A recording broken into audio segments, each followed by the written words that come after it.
Right, so welcome back to the People Tent. I'd just like to say a quick thank you to Thankful for Farmers for sponsoring this tent. We mentioned them this morning. We just want to really pay tribute to that contribution, because these things don't happen alone. It takes a village in all sense of the word. So I'm Jen Robinson, CEO of Sprout, and Matthew asked me to help with a few talks today, which I feel very privileged to be a part of. And I like people, so I'm in the People Tent again for the second time today, which I'm excited about.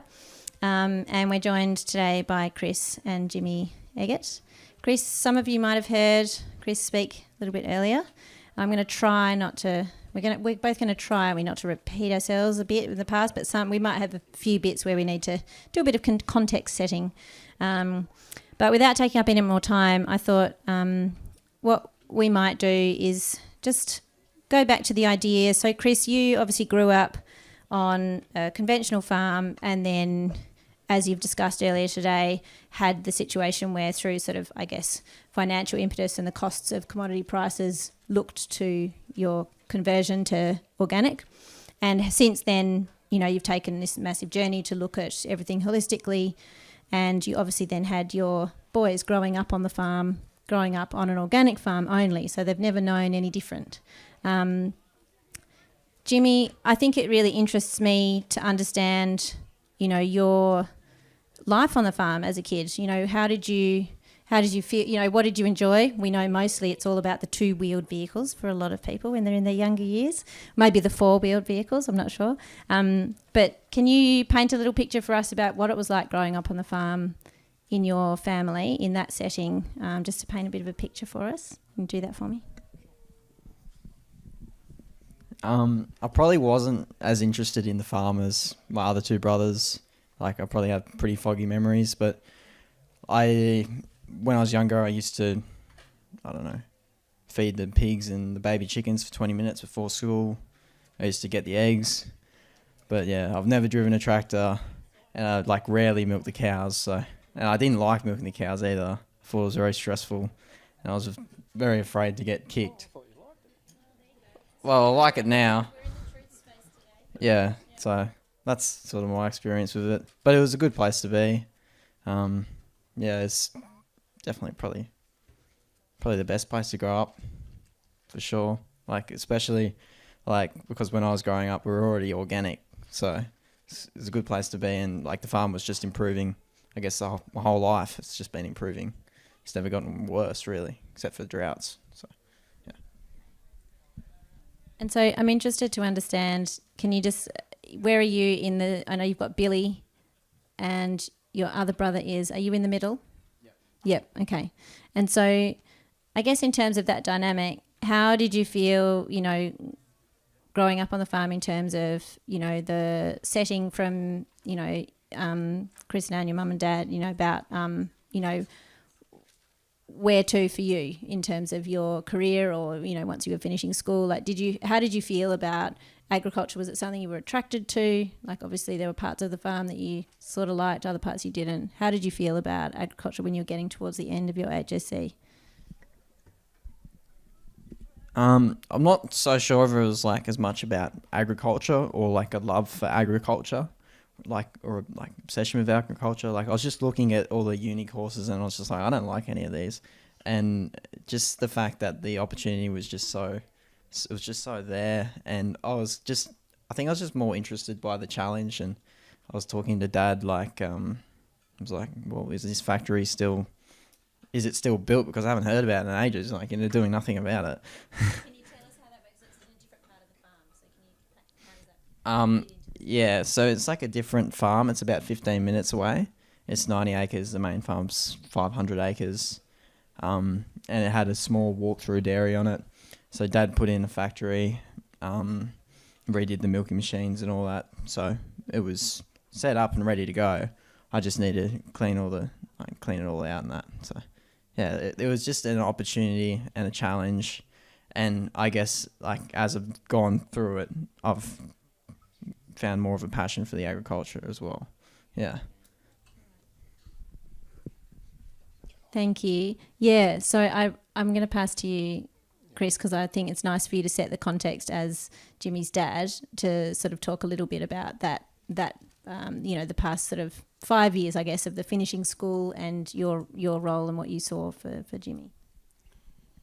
So, without embarrassing Jimmy, when he was like growing up, like he said, I didn't do that much on the farm, but like Jimmy would paint.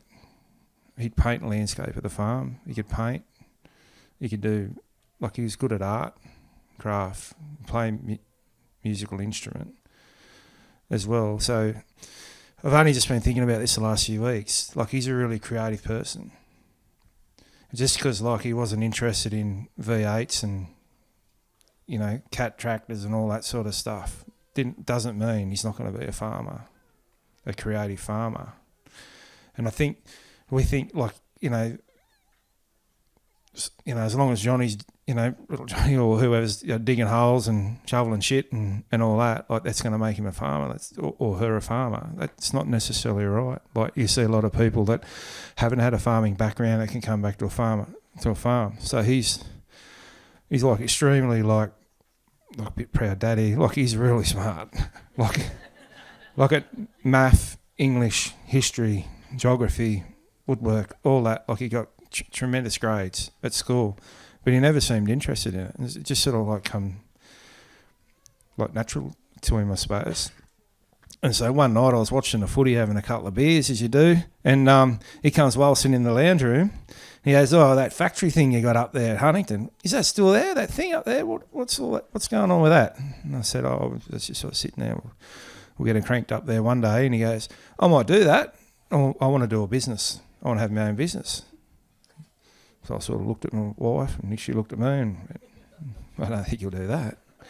Anyway, and he finished his HSC, and there's all these buckets and stuff on the veranda and scrubbing brushes and that. So, "What are you doing?" "Oh, I'm going up to clean up the factory. I'm going to start. When can I get some cows?"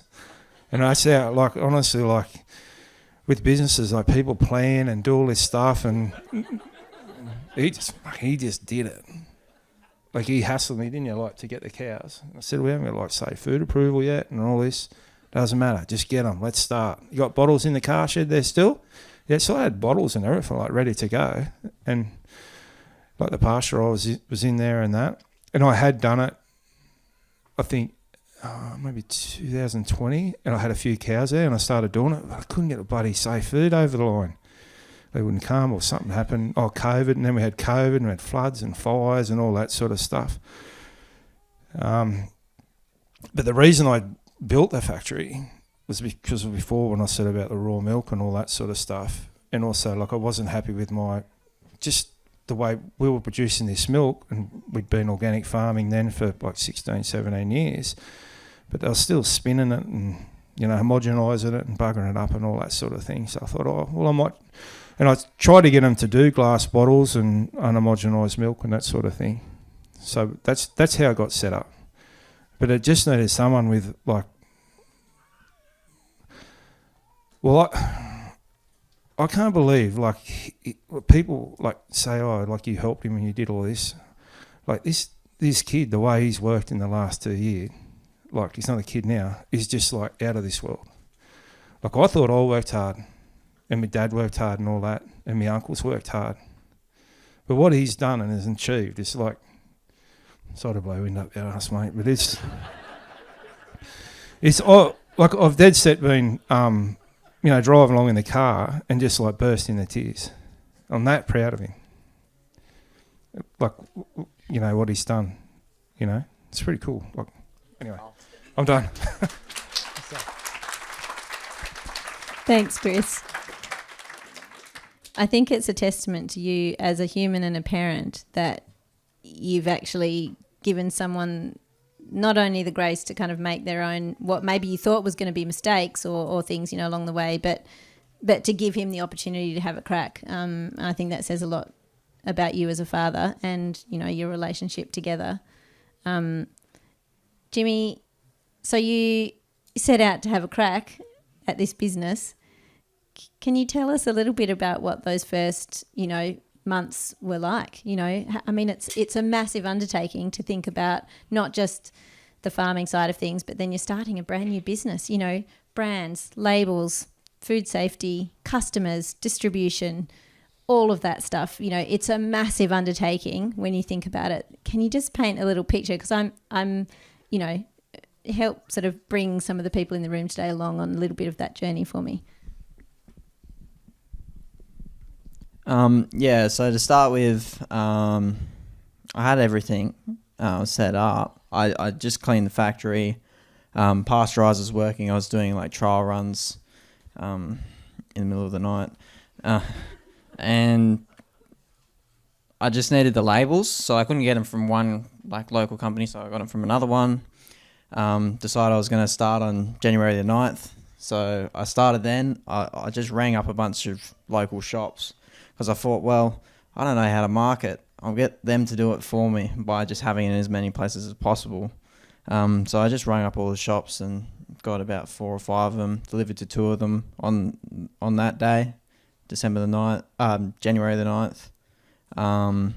And I delivered like in my Subaru with eskies and like water bottles with like ice in them. Yeah, homemade ice bricks. And I did that for 2 months, and then we're like, all right, yeah. In the middle of summer, I was like, all right, I need a car. I didn't have enough money to buy a car, but like been lucky enough to have like my parents being able to like lend me little bits of money here and there. So that's like I haven't had to take on any risk, any debt. I've tried to do everything, like just spend the money that I need to spend to get the thing I want, and I can see how it's going to pay it back and how it's going to make the money to pay it back. Yeah. So that's how I tried to start it. I mean, I think it's absolutely wonderful, really, because I can tell you I'm the person that gets stuck in analysis paralysis. So that's definitely not the get it done. Ollie will attest to that, the person that I work with. I'm an overthinker. So we need all people in this world.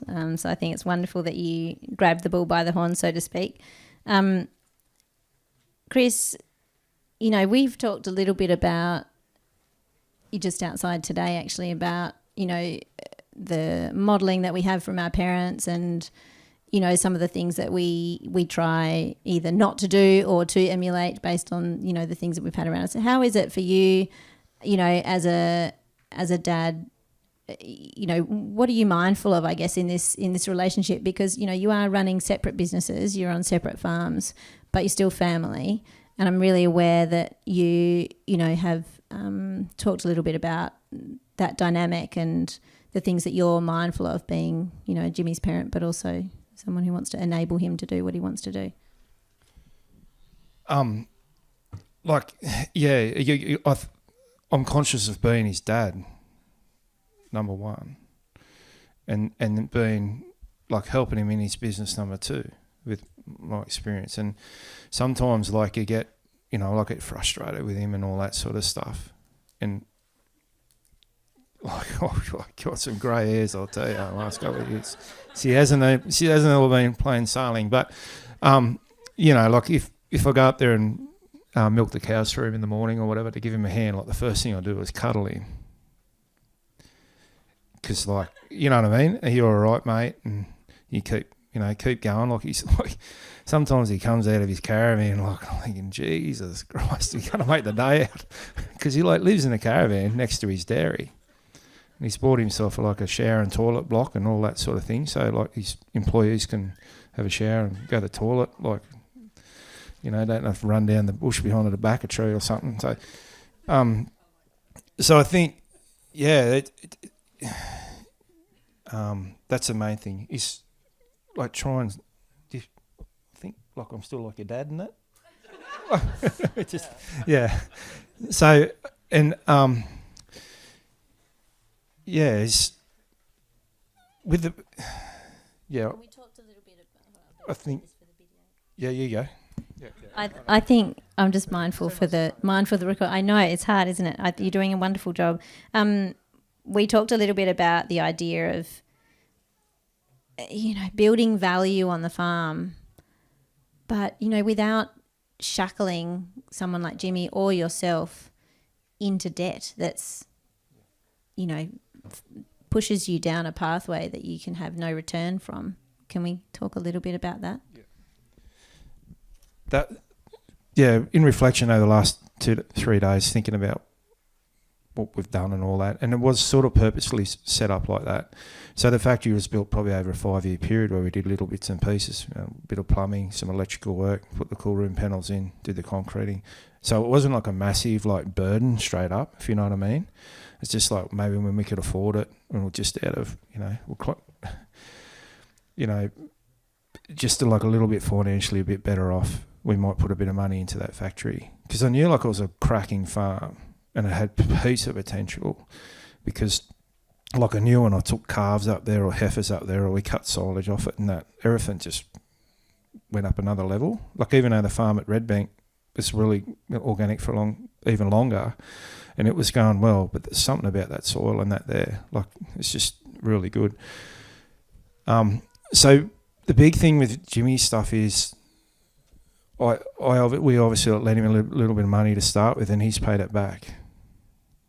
We've never given him nothing except emotional support and physical support on the farm and that sort of thing. Most of it he's done himself. So obviously the farm is there and he pays rent for it. He hasn't had to fork out millions of dollars for a piece of property. But I feel like at his age, like I didn't know how long he'd last. Like would it be 6 months or 6 years or 6 minutes? I didn't know. And I think that's important for young people not to feel that pressure. Like if they want to go overseas or, they bloody meet some hot girl from Mexico or something, I don't know, like whatever, and they move over there, I don't know. But I don't know where that came from anyway. But he doesn't have that you know what I mean? That pressure is not there on him, and it's not there on me. So if that thing shuts down tomorrow, in 2 years he's accumulated 3 refrigerated vehicles, like a van, a truck and a ute. He's paid for. He can sell them, and he can sell his like bottle washer and a few other things if he wanted to. But do you know what I mean? Oh no, I'm not trying to say he's going to do that. But what I'm saying is the pressure's not there. And I think like if you go into a farming thing when you're young and you get in a lot of debt early and you don't like it, like you're stuck with it. And I think like, and you keep going and if you're doing something you're unhappy at, like it's not healthy. And pressure like is not healthy. I don't think it does. People say, "Oh, you shouldn't be under all that pressure." Like that's for old people or whatever, but it's the same for young people as well, isn't it? So I think that's like an important thing about his dairy, and it's the thing, and it's just a super good product.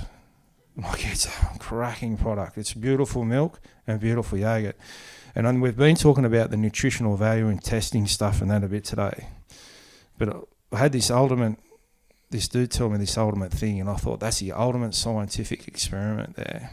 So I was coming back from, I don't think I've told you this, but I was coming back from Jimmy's dairy a couple of months ago after milking to come back to my farm to milk my cows. And I thought I'll whip in and get a coffee because this coffee shop in Wauchope where we live sells Jimmy's milk. And like you've got to ask for it and you've got to pay an extra 50 cents or something for it. And it's like good coffee. And I'm walking outside with my coffee and there's these tradies, these fellas sitting at a table having a yarn, solving the problems of the world as they do, at like about 5:45 in the morning. And one of them said, "Hey, farmer," because everyone calls me farmer. Say, "Hey, farmer, that milk of your young fellas, it's good shit, you know." And I said, "Yeah, well, how's that? Have you been drinking?" He goes, "Yeah, I put it in my coffee." He said, "I don't need to have a shit after I have a coffee anymore." I thought there's some nutritional density right there.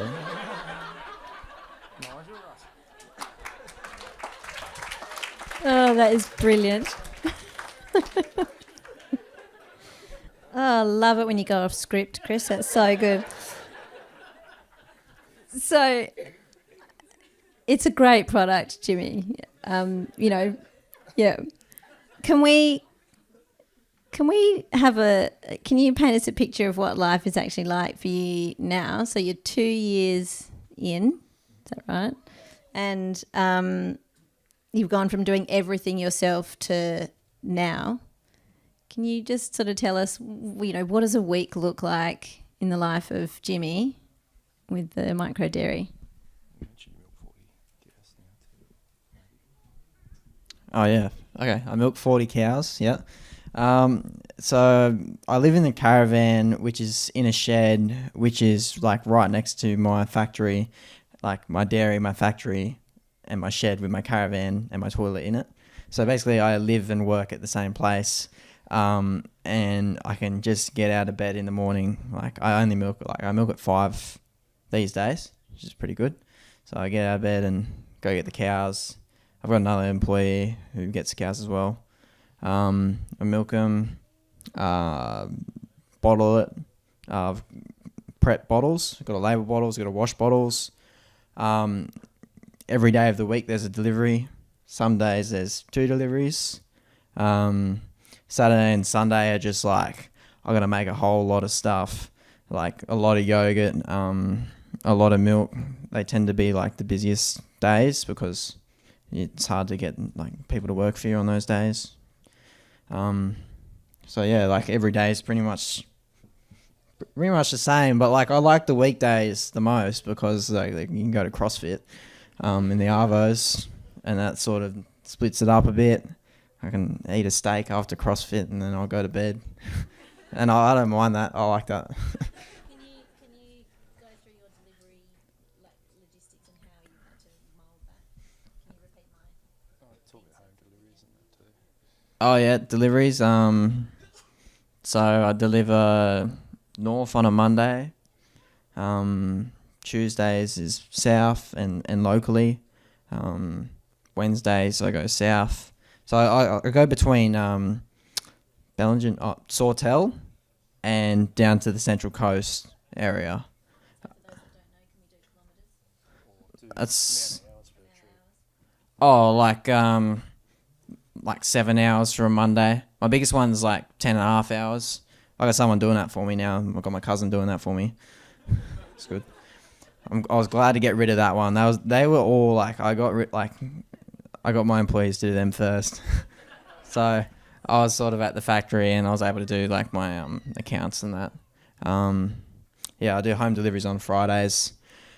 I've kept that relatively small, like it's only 10% of my business, because I've got like 30 people and I'm not real good with like phones. I only just figured out how to send a group text. So like I've got all these different people like texting me and like I want to add one more litre this week on Thursday night. Yeah, how am I supposed to remember that? I don't know. But yeah.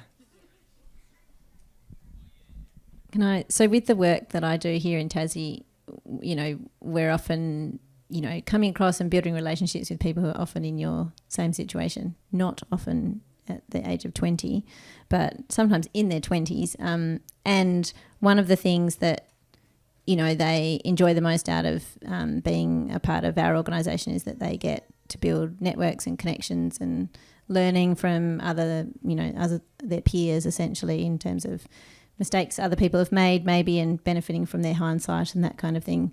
How are you going for support? Obviously, you've got the support of your family, but in terms of outside of that, there's not going to be much time for any of that. But how within your region and maybe also within that kind of micro dairy setting or at least small scale business, what kind of support, what does that look like for you at the moment?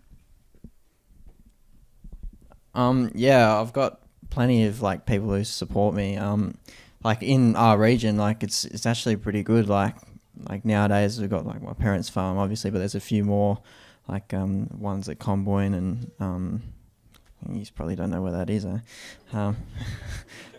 Regenerative like meat and pork farm, and there's veggie growers, and there's people like that, and those are the first people that sort of reached out to me and said, we want to get your milk because we've got all our customers, and then now they're sort of using my customers. And I've had people like help me deliver. Veggie growers, homegrown organics helped me deliver up north. So then I was able to get my milk up north. Then I went up myself. It's good to work with like other growers to be able to handle like logistics and that, because you're not moving like large quantities of food around. Like you've got to go to one place and then get people to go to other places for you, and then you do something for them. I think that's how it should be. Like, working with other people and sort of paying it back. Yeah, the sense of reciprocity in that is lovely, isn't it? In the sense that, you're helping each other out. Because in small scale, those efficiencies are just not there. So it's great that you can do that together.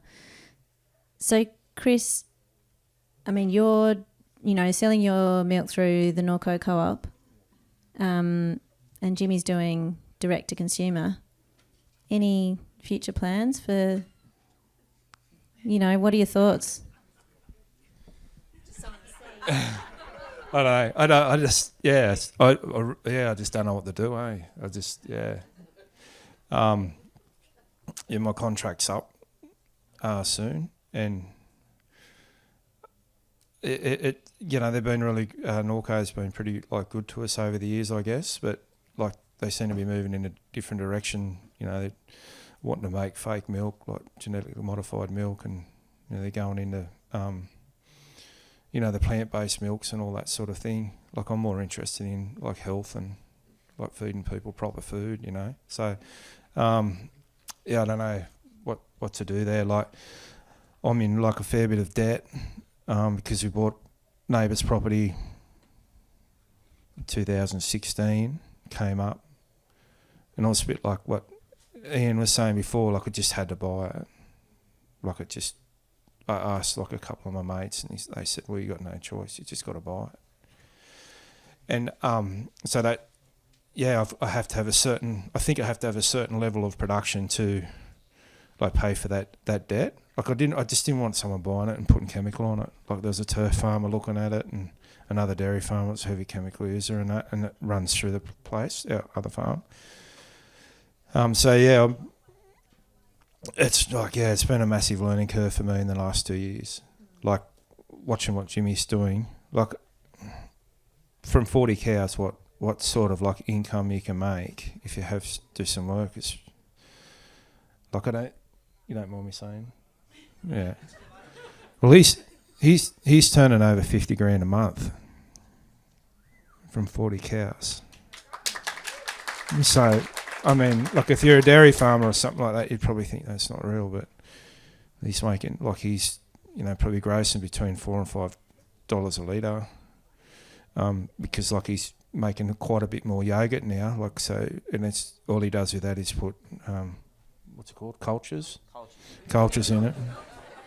He says, I just sprinkle me magic fairy dust in here, in the pasteuriser, and then he bottles it straight out of the pasteuriser in a glass. 1 litres and 375s, and then like he puts it in this water bath thing, and I said, well, what are you doing there? How do you know what temperature it is? And he just lifts his finger up. I've put my finger in it. That's how I know what temperature it is. But I don't know, like I say, he does that, and sorry, getting off track again. But it's like I say, it's a huge amount of work. Like he's got a milk, like I said in my last talk, like being a dairy farmer, like you can't lay in bed and go, I'm going to ring up, so I'm not coming in today because I'm sick. You got to milk the cows, man. You got to get up and do it, And I think like when you felt a bit down on that, it's been good for you, eh? Yeah. Like to get you going again, like not lay there moping. Like he's got to get up and got to get active, and I think that helps your head, Thanks, Chris. Yeah, those decisions are never simple, and definitely there's, complexities around those things. So looking at time, Jimmy, where to from here? Like, how do you see your future going? Is it day by day? Have you written a plan of any kind, or are you just simply feeling it along the way? Well, sort of got to the point now where it's pretty hard to grow. Well, not so much because of my dairy. I could put maybe 10 more cows in it, but because of my pasteuriser isn't that big, I need to do multiple batches of milk a day to get the amount of like milk through. Like my pasteurised is only 250 litres and I got 40 cows. So it doesn't, it's not enough. So I'm just sort of looking at refining what I do and I guess trying to be more productive, saving time, getting a bigger bottle washer. Just saving time and seeing how it goes. Like I've got a old vat that I might put in the factory room and then maybe I'll go to 50 cows. I'm not so sure yet. Yeah. I guess I'm just winging it. Yeah. Day by day. I think it's the scale is one of those things that we talk about a lot, and finding the sweet spot is different for every single person because it's so contextual, so the right spot for you is, where you'll just have to feel it. You might have to put your toe over the line and then go, oh, yep, hold on, that's not for me, and come back, or, look for support to go that next step if you feel like that's right for you. But I think, I'm pretty in awe of where you're at right now. Chris, do you have anything else you'd like to add before we go to questions? No? Can everyone thank Jimmy and Chris for a minute for me?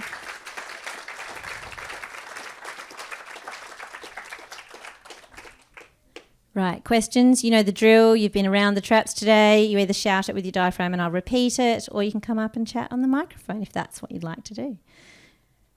Jody, hand was up first.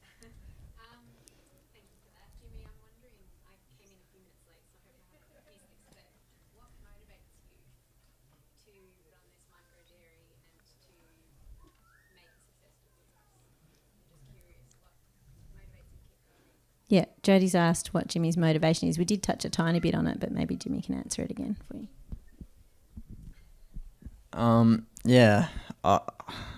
It just makes me smile when people say, I love your milk and your milk tastes good, or I couldn't drink milk before and now I can drink milk because I'm lactose intolerant. Those things, they make me feel pretty good, and it makes me feel good that I'm actually producing something and not just sitting around. I just really need to do something. I think what motivates me is just I get stressed about being bored. I don't want to be bored. I just need to I just need to do something. Yeah. It doesn't matter if it's good or bad. I just need to do something. I'm not sure. I'm not totally sure. That's the problem. What motivates me. Thanks, Jimmy. Yes, question. Do you still practice your music or your art? Because I have this image of you playing saxophone to your cows. Yeah, I think. Do you know what? So many creative people, I feel like they either become farmers or chefs. There's something in that. But yeah, Jimmy, I'll let you answer. So the question was about whether you still practice any of your craft of music or anything like that. No, I dropped the trumpet because it's an inferior instrument to saxophone, which my brother plays. Maybe I was jealous. I don't know. And I used to paint, but I've had a lot of obsessions, but they just kind of come and go. But this one's stuck around for a couple of years, so hopefully it keeps going. Nice, mate. Yes.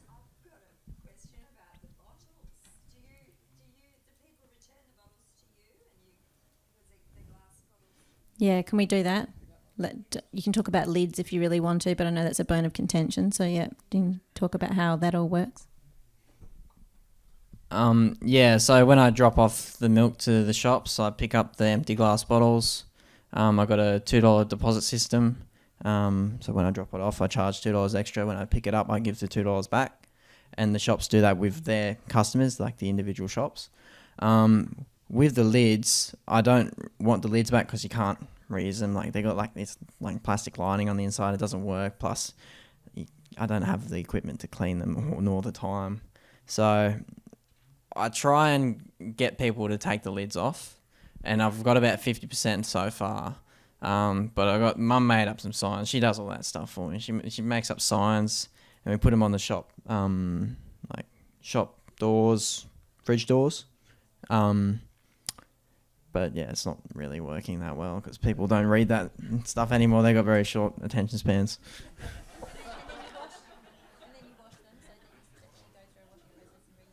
Yeah. I wash them. I've got a really small bottle washer. It's got you can fit 8 bottles in it, and then it just runs for 2 minutes. It's a commercial dishwasher with a bottle attachment that goes in it. That's what it is. I was washing them by hand for the first 6 months. Yeah, and then it got to the point where it's just I was just looking at 10 crates of bottles and the chemical in the tub, and my hands were getting cracked, and it wasn't good. So yeah. Well, thank you so much for persevering. Yeah, I think there's a lot in that. Right, lots of questions. Yes, in the hat. How do you go with, do you calve all year to have a constant milk supply, or because cows' milk goes up and then tapers off? So Yes. manage supply over the 12-month period? Yeah, the seasonality of produce essentially, and how do the education process maybe with customers, or also your processes on farm. Yeah, we use a bull, and yeah, we don't Ian the bull, and he just does whatever he does whenever he wants. So we get clumps where it's just all right, now 10 cows of my 40 are drying off now, so I've got no milk. Dad, you better give me some more cows. So. But then all of a sudden he gives me the more cows, and then, oh, wow, now 10 cows are calving, so then I have a bunch of milk. So they sort of just go in lots. It would be better if it just go once every month, 1 each month or 3 each month. It would work out to be, but that's just not how it works, unfortunately. Thank you. Yes, up the back.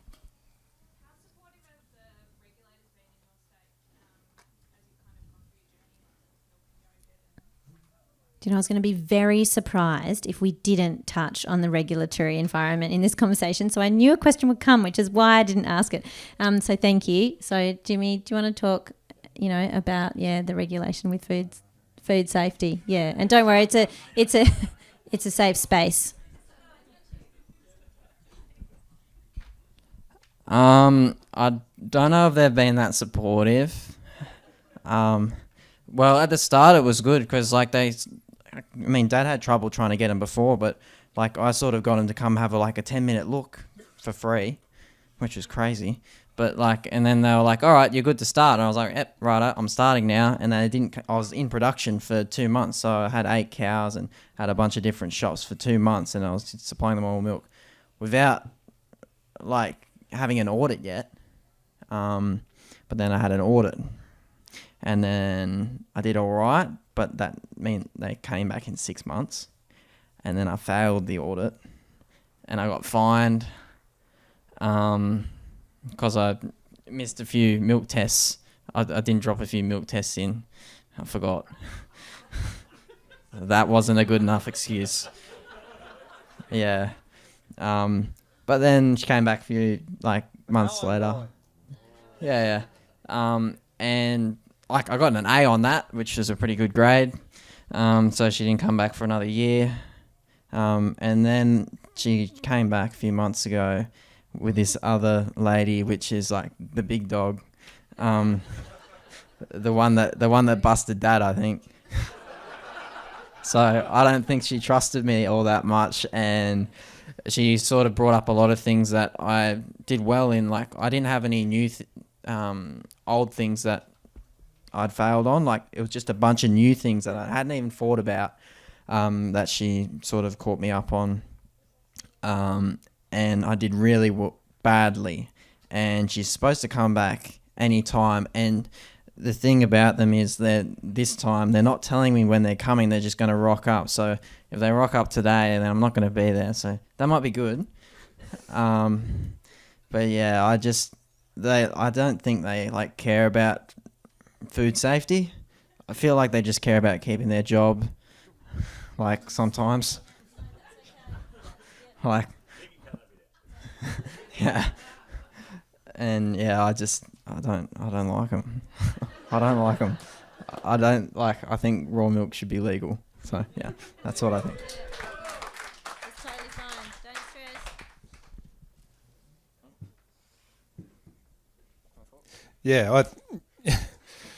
Yeah, it's. I mean, obviously, like they have a job to do, but it is frustrating as a farmer, like that. Like they've never ever like said, "Oh, can we see animals? Can we see your grass, or anything like that?" Do you know what I mean? It's just a box ticking exercise, and it, you know, if the food authority was interested in say food, well, they'd be here, wouldn't they, learning about food and where it comes from. But yeah, Jimmy's got to he's just got to if he wants to keep doing his business, he's got to comply and do this stuff. Like I saw the body language. I was like down feeding the cows a bale of silage, and I was looking up, and he was just slumped up against the side of the building, and they were like giving it to him. And she said to me, "Oh, he didn't seem very, he didn't seem very interested in what we had to say, and he just didn't look like he's taking it serious."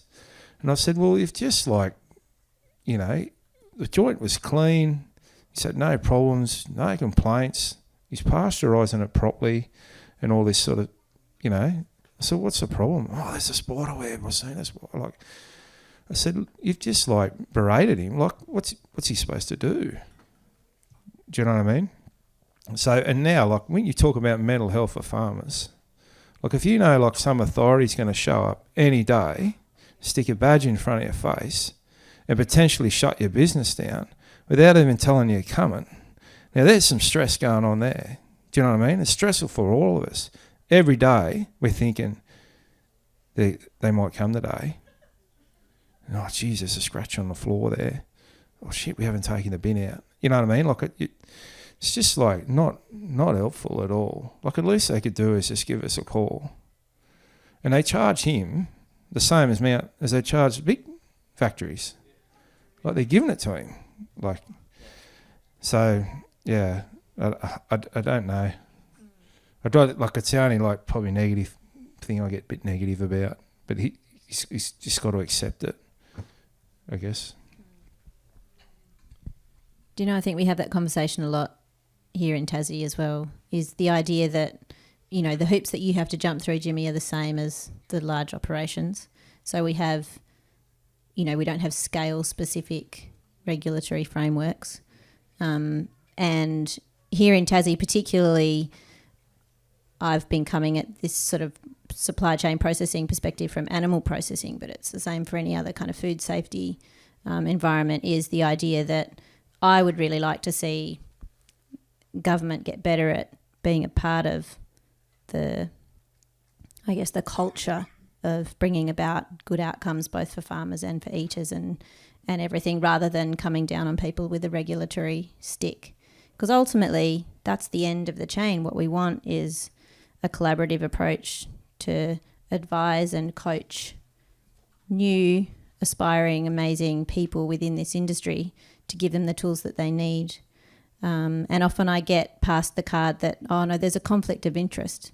We can't do that because we're the regulators. So we can't tell you how to do it. We can just tell you that you're doing a shit job when you're doing it. And for me, that's not okay. And we know with farm safety, we know that this is actually, they've worked out, how to do it. They've got people that come around and coach farmers on how to keep their farms safe for people in terms of equipment and the like. So we need to do the same in the kind of supply chain space. We need to be a part of this. So it's something that I think, and I feel you. I wouldn't like them either if I was you, if that's their approach.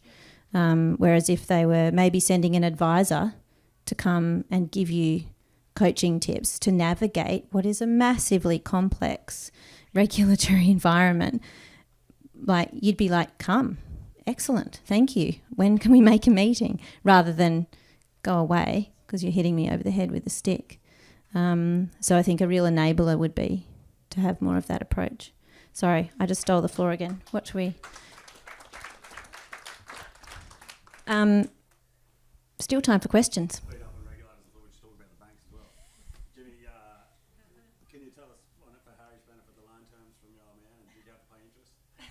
Oh, brilliant. So the question is, from the literal home loan, coming from home, how did the loan work to your parents, and did you have to pay them interest? No, I didn't pay them interest. But like I got small amounts, and I I might pay like a little bit, and then after a month I got a bit of money, so I just pay the whole lot. So, and I did, so I didn't have interest. So that was great. Thanks, Dad. All right. Question. Yes. How do you maintain the quality of milk during drought and through the change of seasons? Oh, yeah, good question. So quality assurance process with the seasonal fluctuations. Do you want to go? You can choose. You can both answer if you both want to have a say. You want me to do it? Yeah, well, you know more about that. Yeah, well, I'd probably, I suppose that's my job with the, like how much grass to give them and all that sort of stuff with planting paddocks and the rotation. We're rotating every day. We shift them every day to a new area. We using multi-species plants. I'm really trialling and excited about planting late summer crops with early winter crops. So mixing them both together, and like the last couple of years, I've had really good results of that.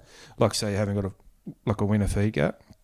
Like in our area, like from sort of end of February, like into March, like we're spraying paddock. Like, I'm not doing it, but the norm is to spray paddocks, the kaikui out, and plant ryegrass. Like, so I'm thinking, well, we got March, April, May. We got a better rainfall in those months too, and it's still warm. Why are we doing that? So yeah, we like growing things like sunflowers and lab and sorghum and corn, and we're also putting in like I just buy bags of wild bird seed, like for $1 a kilo, because it's got all different types of seeds in it, and put that in the ground. We coat it with worm casts. Liquid vermicast, I think it's called. Yeah, from a bloke near home called Islands in the Stream, and it does a terrific job, and it's improving the soil really fast. Like I've been using compost for years and that sort of thing, and rotational grazing, and we've sprayed seaweed and kelp and had used rock phosphate and lime and all that sort of stuff over the years, and we've got good results from it. But the multi-species like summer crops, the amount of grass you can, like the body of feed you can grow, that like the cows, enjoy too, and then they're trampling. So much of that's going onto back under the soil, and because it's still warm and we've still got rain, a bit of rain that time of the year, like before we go into winter, like that stuff's breaking down. So it's like basically creating a new bed for the ryegrasses and oats and that sort of thing. So that's sort of a bit of like how we manage it. So we're doing the milk year round. We had a terrible dry period last year, all through winter and spring. So I had to supplement them with a little bit extra grain. I said to Jimmy, look, it's not ideal to be feeding the cows grain for your quality of milk, but we've got to slow our rotation. We've got to slow down. I said, there's grass there. No, we can't touch it. Because if it rains, we're going to get a result. We're going to be away. We'll be fine. So sometimes you've got to use those other means.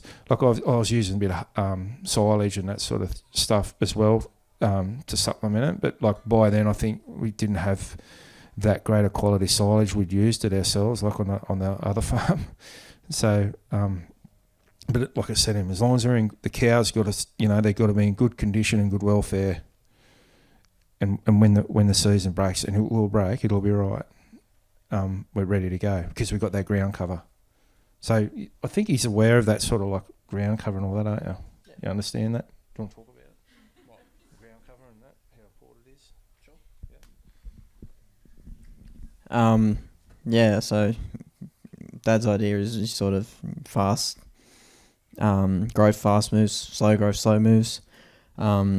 If you could just, I guess he just looks at the weather forecast and goes, all right, we're not going to get much rain here, so we might but we've got a bit of sun and it's humid, so we might just give this a little bit. We're not going to hit this as hard, so we're going to give the big area. You control it by the size of the area, and you're just going to do that, and you go around, and then if you don't get rain, you've still got enough ground cover for there to be enough water retention in the soil for it to keep growing. So by the time you're coming back around, because you haven't hit as hard, and because there's enough water in there to keep it growing, then you got more feed, which gives you more time until the next rain comes, I guess. So yeah. I think by knowing his customers and that sort of thing, because he's building a relationship with them. Like if it comes to like, oh, I just can't, I can't give you the milk this week. You know what I mean? Like hopefully they'll understand, eh? I think that's where all of us need to be connected to where our food comes from, so we can understand it's not just about a truck arriving with something that's just appeared out of nowhere. We've got to understand there's external pressures. Yes, young man. Ooh, have you ever had a major downfall in your business, Jimmy? Like a major, bit of a catastrophe, a setback, Not a major downfall, but like the year before when I obviously failed the audit, like that was a bit stressful, I guess, and the most recent one as well. I spent all my money before the end of the financial year. I probably shouldn't have done that, but I was just like, I don't want to get taxed. So, I don't know. I think it's been pretty steady. I've run into periods where I've just like run out of milk and needed more cows. But yeah, no major like downfall.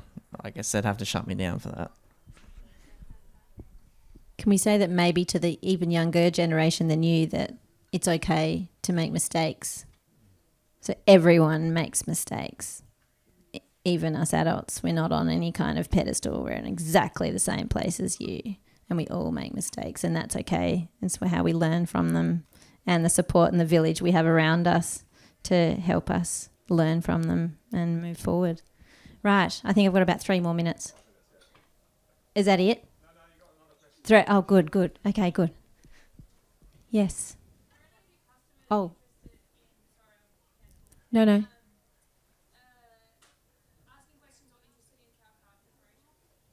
About right. Are any of the dairy customers asking questions about cow to calf separation? Not too many. I get the occasional one. But yeah, we don't like have the cows calve and then just like immediately take them away. You leave them on for 2-3 weeks and then take them off. Dad gets them and he takes them home. So yeah, it's just what you got to do. Most of the time, sometimes he forgets about them and they get too big and then we can't catch them.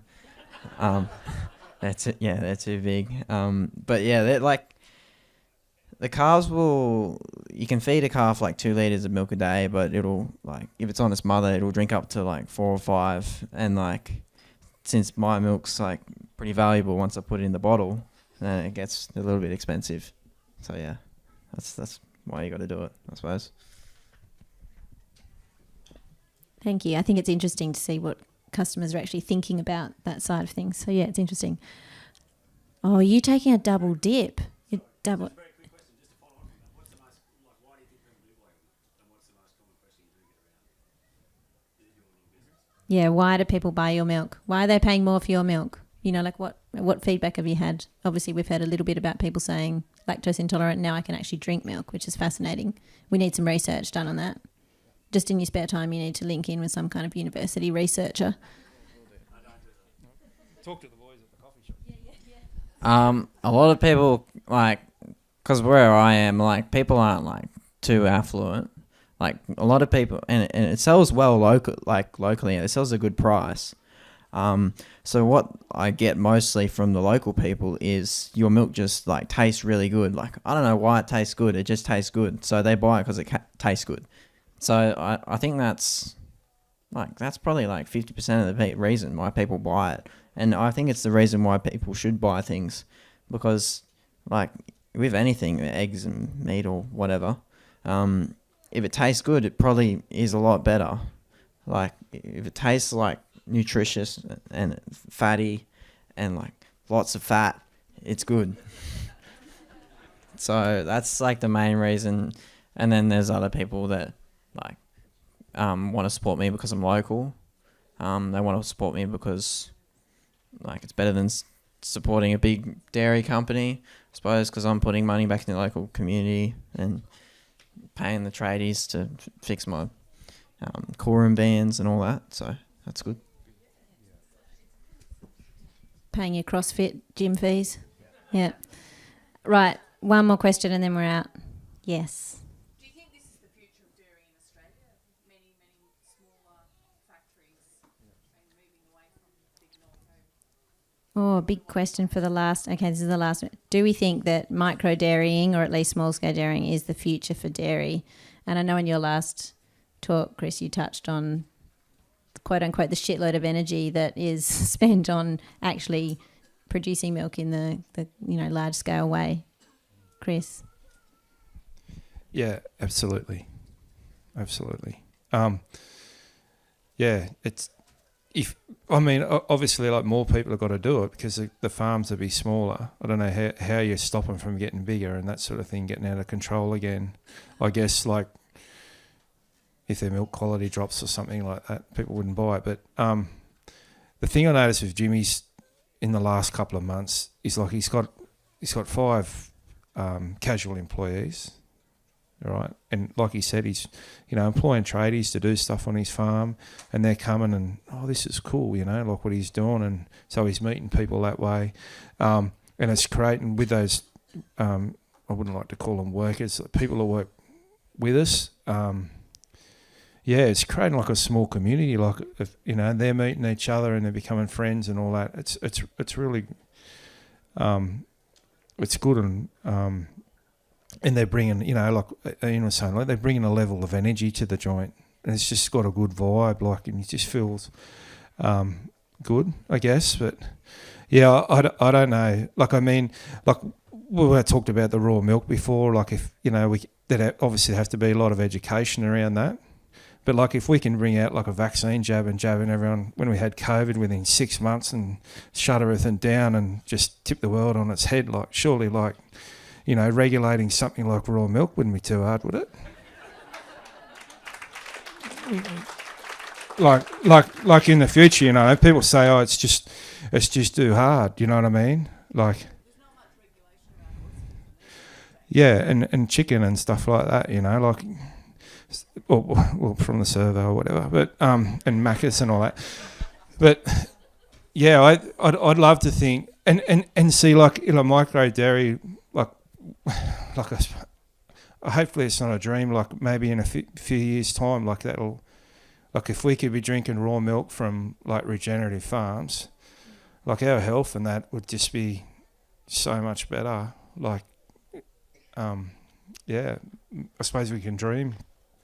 Like I know, 30 years ago, like I wouldn't have dreamed like I'd be sitting here in this position. Like 25 years ago, I was a kid sitting in the audience like him, like thinking, that dude up there, like what they're doing, that's pretty cool. Like they're doing something different, So who knows? Like in his generation, like yeah, they might be able to do it, or your generation. Well, I think that's a wonderful note to finish on. But Jimmy, I'd just like to say that even though I'm part of a Tassie-based organisation, right here with you, if there's ever anything we can do to support you, please sing out. Right here with you, as I'm sure everyone else is here too. Can everyone thank Jimmy and Chris?